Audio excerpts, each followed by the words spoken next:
Sa unang dalawang laban nila Klay Thompson and Buddy Hield, kitang-kitang pagkakaiba sa kanilang numerong kinakamada. Sa unang dalawang laro, itong si Buddy Hield ay nakaipon na ng 49 points samantalang si Klay Thompson ay 41 points. Mayroong 9 na rebound si Buddy Hield, 10 naman kay Klay, 7 sa assist kay Klay, 2.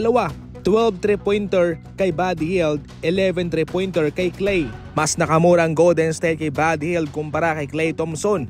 Pero ngayon kitang-kita naman na mas malaki ang impact na naibibigay ni Buddy Hield sa kanyang bagong team na Golden State Warriors kumpara kay Klay Thompson.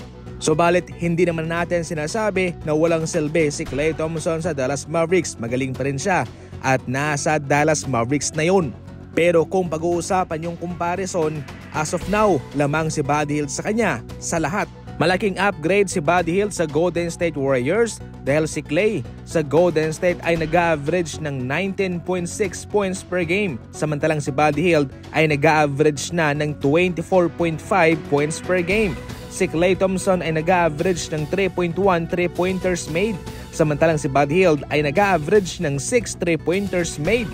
At heto pa ang ating tinatawag na Buddy Hield effect sa Golden State Warriors sa unang pagkakataon dahil sa kanyang epekto at impact sa kanilang rotation. Si Stephen Curry ay nakakapaglaro lamang ng under 30 minutes. Mas mababa po yan sa kanyang normal na playing time na 32 minutes. Dahil kay Buddy Hield, nagapaglaro itong si Stephen Curry ng at least 27 minutes sa kanilang pangalawang laban. At sa unang laban ay nasa 25 minutes lamang. Grabe yung epekto mga idol.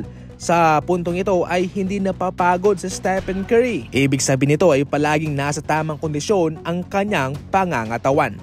Samantala, nagalit kanina si LeBron kay Rui Hachimura kung saan hindi niya ito pinapasahan mga idol. Yes, sa kanilang timeout nga, sinabihan mismo ni LeBron si Rui Hachimura na ipasa mo sa akin ang bola, na ipasok ko ang aking mga tira ng 10 magkasunod at kaya dapat mong ipasa yung bola sa akin.